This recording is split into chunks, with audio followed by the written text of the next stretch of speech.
실제로 이제 경북경찰청의 문제, 대구지검의 처분 문제를 말씀하셨는데 전 무엇보다도 적어도 이제 수사 외압과 관련된 부분에서는 네. 공수처가 작년부터 키를 쥐고 제대로 수사를 했어야 되는데 왜 이렇게 안 하고 미루고 정권이 바뀌어도 이상한가 했더니 알고 보니까 당시에 수사 계통에 있던 상당수의 사람들이 오염된 검사라는 의심을 할 수밖에 없는 정황들이 속속 드러나고 있는 것 같습니다.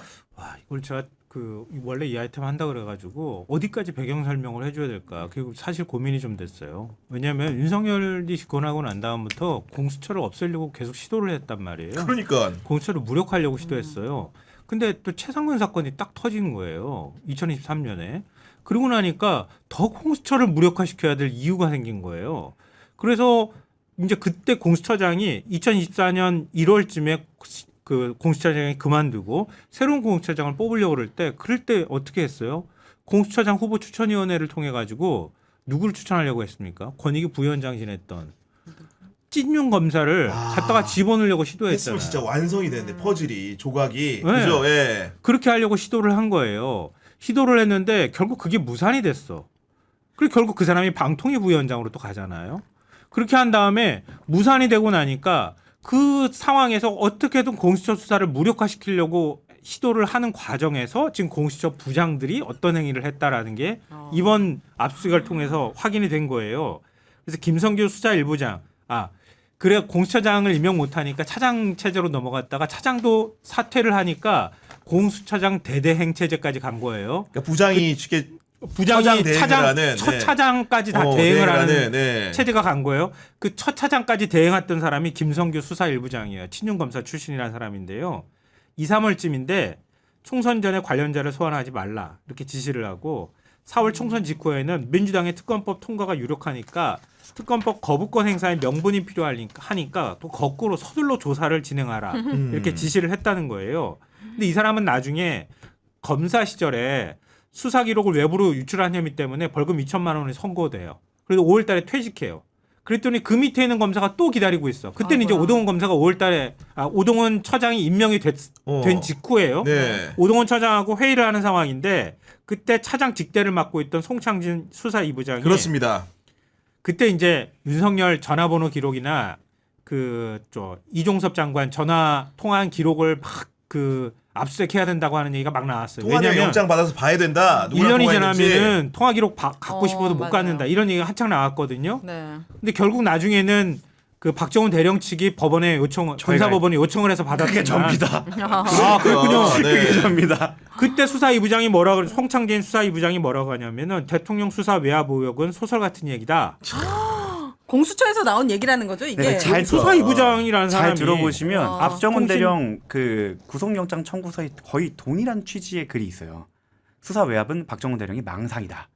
소설이다. 이런 것들이 다 비슷하게 용어가 쓰이면 누군가 컨트롤 타워가 있었던 것 같아요. 그러니까 그 다음에 뭐라고 했냐면은 압수통신영장에 결재할 수 없다. 나를 결재 라인에서 배제하면 내가 사표를 내겠다. 오, 목숨 걸고 막았네. 네, 목숨 걸고 막았다. 직을 걸고 막은 거죠. 그러니까 최상병 수사가 지지부진해지면서 굉장히 더디게 진행될 수밖에 없었다고 하는 거예요. 그러면 처음에 윤석열 끌어내려 갔을 때 갔을 때 있잖아요. 계속 버티고 있어가지고 막 우리 체포해야 된다고 했을 때 그때 다른 검사님들이 가시는 네, 공수처에. 다른 거.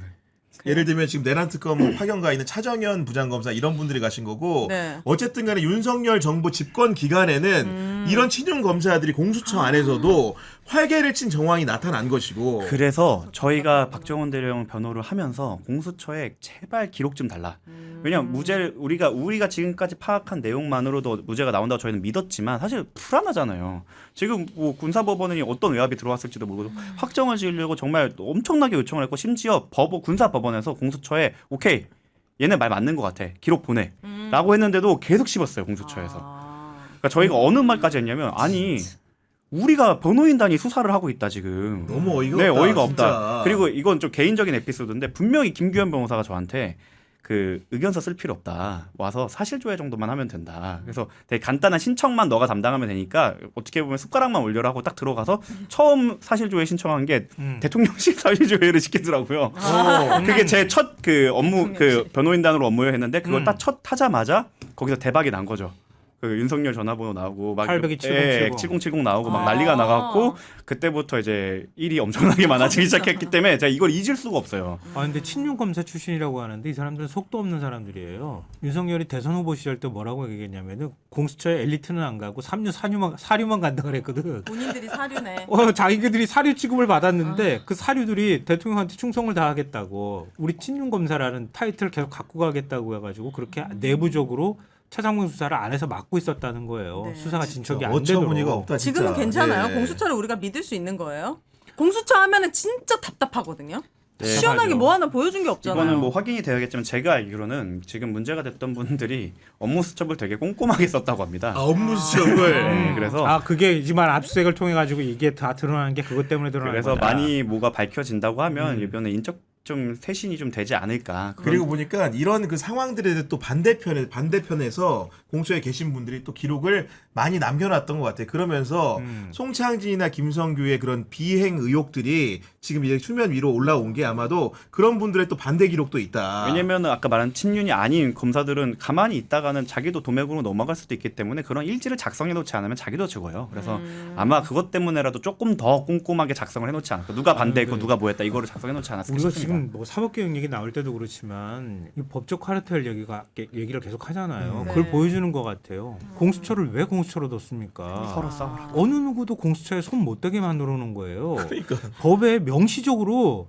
하다못해 청와대에서는 그 어떤 누구도 공수처에 뭔가도 언급도 하지 말게 만들어 놨어요. 법에 그게 다 들어가 있어요. 근데 그럴 정도로 독립적으로 수사할 수 있도록. 왜냐하면은 제일 고위직들을 수사하도록 별도로 만들어 놓은 일종의 청렴 단속을 할 수 있도록 할 수 있는 기구로 만들어 놓은 게 공수처란 말이에요. 네. 근데 공수처 안에 있는 사람들이 그렇게 독립적으로 수사할 수 있도록 해줬더니 우리가 친윤 검사인데 그럼 수사를 막았다? 공수처를 이대로 어떻게 둬야 하는가? 이 법적 카르텔 안에 있는 이 그물망에 걸려 있는 사람들이 또 안 들어갔으리라는 보장이 없단 말이에요. 네, 그렇죠. 네. 이걸 어떻게 해야 그러면 되는 거냐? 아니 구체적으로 깊이 가면은 이 두 분의 문제가 된 두 분의 공통점이라고 한다면 1번 검찰 출신이라는 거고 두 분 다 대검찰청 중앙수사부 근무 경험이 있는 소위 말하는 윤석열이 사단을 칭할 때 우리가 직렬로 설명할 때 특수통이라는 표현을 쓰는데 정확하죠. 전직 특수통 검사들이 새로운 일자리를 찾아가서 공수처에서 이런 짓들을 벌인 겁니다 지금. 그러니까 새로운 투스통에서 밀려나가지고 3류 4류가 다른 일자리를 찾아서 공수처로 갔더니 거기서도 하는 행태가 똑같았다? 이렇게 지금 해석이 되는 거 아니야? 이렇게 보자면. 네. 그러니까 특수통은 못 답답한데요. 들어오게 하면 안 돼요? 공수처 이제?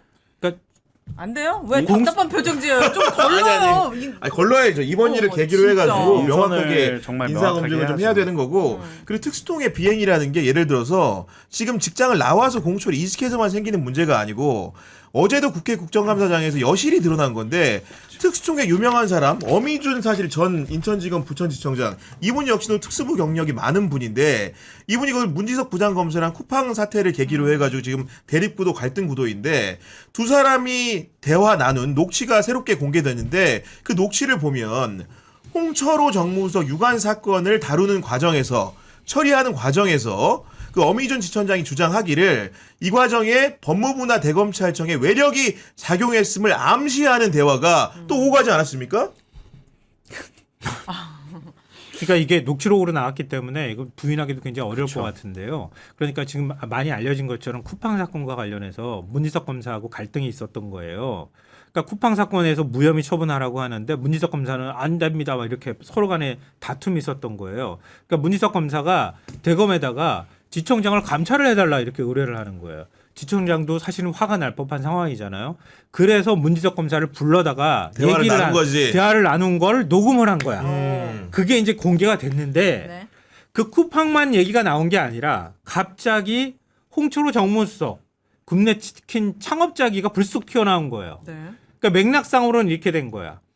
내가 너한테 불기소 처분하라고 이렇게 얘기를 했는데 네가 나한테 이렇게 반항을 하잖니? 근데 내가 지청장으로 너네 수사하는 걸 얼마나 열심히 막아줬는지 알아? 그러니까 그러면서 그 위에서 어떤 일이 있었는지 알아? 그러면서 홍철호 정무수석과 관련돼 있는 수사를 부천지청에서 맡았단 말이에요. 그러니까 그 부천지청에서 막았는데 당시 박성재 법무부 장관이 이거 검찰국장 불러가지고 쌩 난리를 치면서 수사 왜 이따위로 하냐고 막 난리를 친 거를 내가 너네들한테 제대로 얘기도 안 하고 압력도 안 넣고 내가 내 한 몸 승진도 못하고 내가 진짜 여기 찌그러져가지고 이러고 있는데 다 막아줬어! 라고 얘기한 거를 자기 입으로 줄줄줄 얘기한 게 지금 녹취록이 공개가 됐다는 거예요. 뭐야 수사 못하게 나 승진도 막은 게 못하고 내가 지금 다 뭐 지금 독립운동이에요? 가장 내 부패한 말이 검사라는 걸 얘기하는 거잖아요. 그러니까 이거는 본인은 이제 수사를 당시에 하게 해줬다는 건데 외압을 결론을 막아줬다. 보면은 결론 외환을 막아줬다는 건데 결론적으로 보면은 무슨 뭐 홍철호가 기소가 됐습니까? 뭐 했습니까? 그런 상황이 아니기 때문에 결과론적으로도 약간 이해가 안 되는 상황이고 특히 이제 어미준이 문진석을 상대로 한 대화 내용을 보면은 행간에서 검찰 사회가 어떤 조직인지를 그치. 읽을 수가 있는 건데 이런 겁니다. 이런 말을 하는 어미준 입장에서는 막말로 그런 사건 하면 내가 검사장 승진 안 될 것이라는 거 알고 차장도 다음에 좋은 보직을 못 갈 거라는 걸 알고 나는 검사장 승진을 놓치면 어떻겠느냐. 도대체 검사장이 얼마나 숭고하고 가고 싶은 자리길래 이런 얘기를 동료 검사, 후배 검사한테 누차 강조를 합니까? 그게 참 퇴직을 하고 나면 마지막 그 사람의 직함으로 불리잖아요. 그러니까 차장으로 끝나면 10년이 지나고 20년이 지나도 차장님입니다. 아, 네. 검사장님은 그렇지, 그렇지. 중요합니다, 이거. 지금. 엄청 중요합니다. 네. 그럼 의전 서열이 밀려요.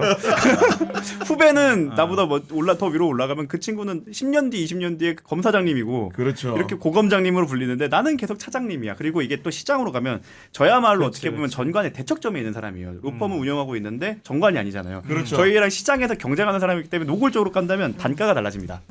그치. 예, 부장, 차장, 검사장 단가가 다를 수밖에 없고 그 네. 부분에서도 또 스카웃 나중에 대형 로펌에서. 예, 취업 제한이 걸려 있어서 한 2, 3년간은 못 하다가 그 풀렸을 때 이제 대형 로펌으로 갈 때의 몸값도 정해집니다. 네. 그러니까 이게 그 한 칸의 계급만으로 끝나는 게 아니에요. 평생 따라다니는 자신의 기대 수익 그리고 그러니까. 의전 모든 것이 따라가기 때문에 그러니까 이 설명을 여누차 강조하면서 지서가 내가 검사장도 이런 거에 쉽게 얘기하면은 그런 너 얘기를 때문에. 설득을 하려고 한 겁니다. 나의 변호를. 근데 왜 검사들은 이런 식으로 승진의 루트가 밟아집니까? 제대로 수사해가지고 사회의 정의를 구현하는 것이 아니라 그 거꾸로 갔을 때 내가 승진할 수 있는 기회가 있다라고 정답이죠, 정답. 이게 아, 최악인 그러니까, 거잖아요. 네. 그 신윤 검사가 왜 생기겠어요? 자기 라인들만 충성하면 쭉 해가지고 검사장 충성해서 시켜주니까. 그치, 네. 올라가니까 검사장까지 쭉 하고 올라가니까 그러니까 자기 족보처럼 자기 밑에 쫙 줄 세우는 거죠. 그러니까 지금 자기도 나름대로 줄이 서고 싶은 거지. 이런 거 자기도 부패하면서. 특동이고 그런데 좋은 부천지청장 가 있는 거예요. 근데 밑에 검사는 부장검사라는 사람은 자기 막 치받고 막 올라오는데 자기는 위에다가 뭔가 좀 잘 보이고 싶어가지고 검사장 승진하고 싶은데 자기한테 수사 잘못했다고 위에서 나를 쪼면서 너 진짜 승진할 생각 없니? 뭐 이런 식인 거지 메시지로만 보면은. 자, 네, 그렇죠. 그것도 그렇고 여기 또 하나의 맥락이 더 있는 게 네. 그 정근중 변호사한테 여쭤봅니다만은 법무부 장관이 개별 사건에 대해서 지휘를 할 수 있습니까, 없습니까? 없다고 막 얘기하잖아요. 법무부 장관의 부하가 아니다. 근데 만약에 이게 사실이라고 한다면 추미애한테 윤석열이 그랬죠. 본인이 그랬죠. 근데 법무부 장관이 만약에 사건 가지고 부천지청장한테 누구를 시켜서든 본인이 직접 했든 하면 됩니까, 안 됩니까? 안 이게? 되죠. 이거 자체가 불법이죠. 그러니까 만약에 박성재 장관이 지금 구속이 돼 있다면 이거 바로 이건이죠. 그렇죠. 네, 바로 추가 건입니다. 기소거리지 이게. 추가 기소건이죠. 그런 거고 또 이제 여기서 여러분들 보셔야 되는 게 뭐라고 말을 하냐. 어미준이 그때 박성재 장관이 부천지청장 잘못 보냈다고 자기 얘기하는 거죠. 검찰국장한테 싸우라고 그랬다고 하는데 검찰국장 법무부에서 어떤 일 하는 자리입니까? 이런 일하는 자리죠, 사실상. 검찰국장이 인사를 좌지우지하는 자리예요. 이런 다음에 자리예요. 어미준이 어디 갈지를 정하는 사람 중에 하나인 겁니다. 인사권자 밑에서 인사권을 행사하고 정해주는 사람이에요. 그 사람을 정확하게 짚어서 언급을 하잖아. 그러니까 말씀하신 그대로요. 너는 다음에 이 세 가지로 짧게 너 다 끝이야. 네, 다 말하지 않아도 모르니까 너는 다음에 이것만 얘기해도 다 되는 거고 여기서 그 오래된 법조계의 그 명언이 떠오릅니다. 누군가를 처벌해서 유명해지고 누군가를 처벌하지 않아서 승진하거나 부자가 된다. 야. 전형적인 사례예요. 그러니까요. 그러니까 이 최근에 이제 부동산 문제와 관련해서 뭐 그 정책 위반자나 이런 사람들이 뭐 옛날에 갭 투자했잖아 뭐 이렇게 하면서 공격하잖아요. 그러니까 정책을 도덕성 문제로 이제 치환시켜 버리는 걸 한단 말이에요. 근데 보수 정권이 됐을 때 자기들은 막 헌법과 법률 지켜야 되고 늘 법치주의 얘기를 하는데 뒤에서는 다 하는 거 이렇게 하는 거야. 검찰국장 원래 문재인 정부 들어서서 검찰국장 자리도 사실은 외부에 고민하려고 개방을 했어요 했어요. 원래. 그래서 이거 하지 말라고 이렇게 열어두려고 맞아. 했단 네. 말이에요. 그래서 외부에서 들어와가지고 최소한 이런 거 수사에 개별적으로 개입하지 못하게 하는 검찰국장이 민정하고 또 직통으로 연결돼 있잖아요.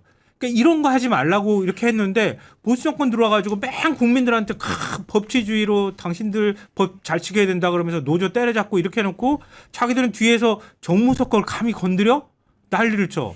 홍철호 정무수석 상품권 돌리고 생당 막 돌렸다고 하는데 아마 민주당 국회의원이랑 민주당 정치인이었으면 당장 아마 기소해가지고 그랬겠죠, 의원 배지 당연히. 떼버렸을 거예요. 연일- 조사 한 번도 안 하고 바로 무혐의 처분했어. 연일 보도가 나오죠. 그게 막 볼케이노였네, 뭐였네 하면서 그 디테일한 거 나오면서 막 엄청 깠겠죠. 그러니까. 그러니까 저는 제일 어이가 없는 게 그 많은 이제 검사라든가 이제 법조직에 계신 분들이 경찰을 비판하면서 경찰이 아마 수사를 장악을 하게 되면 암수 범죄가 엄청 많아지고 그것도 뭐 일리 있는 말인데 본인들의 암수 범죄도 되게 많아요. 이런 게 만약에 문지석 검사가 작심하고 폭로 안 했다고 한다면은 알았겠습니까? 몰랐겠습니까? 지금 그 우리 굽네치킨 창업주의 그 수사를 받았다. 네. 그게 안에서 외압이 있었다라는 건 영원히 몰랐던 영원히 거죠. 몰랐겠죠, 그렇죠. 당연히. 영원히 몰랐던 거죠. 네.